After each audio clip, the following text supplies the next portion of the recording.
प्रवास होता ना त्यांचा, आणि ते कधी चूक झालेली सांगत नसत किंवा छान आहे हेही सांगत नसत.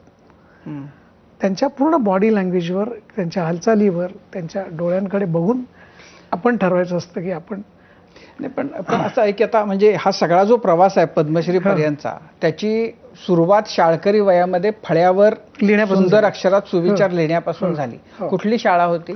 KMS doctor Shirodkar high school, Parel. अच्छा.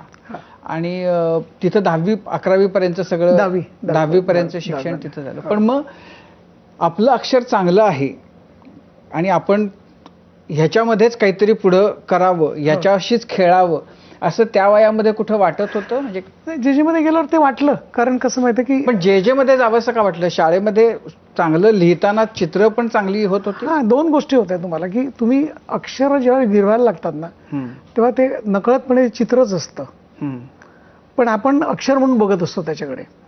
त्याच्यातलं जे प्रपोर्शन जे आहे, उभी रेषा, आडवी रेषा, कर्वेचर, त्याच्यातली गाठ म्हणा, लूप म्हणा, शिरोरेखा म्हणा, वेलांटी म्हणा, उकार म्हणा, या सगळ्या गोष्टींना प्रपोर्शन आहे.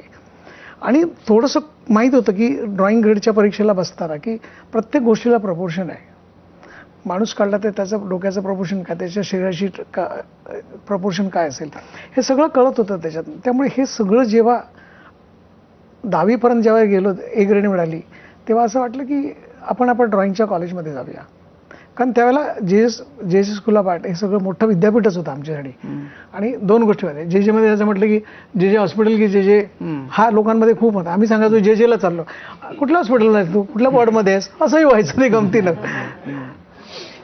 पण असं आहे की माझ्या लहानपणी म्हणजे मराठी लिहिण्याच्या बद्दल किंवा देवनागरीच्या बद्दल जर असेल तर आम्हाला आमचे शिक्षक फार सोप्या याच्यात सांगायचे की मराठी लिहायचं म्हणजे काठी वाटी गोटी. म्हणजे एक काठी किंवा एक वाटीच असं किंवा गोल.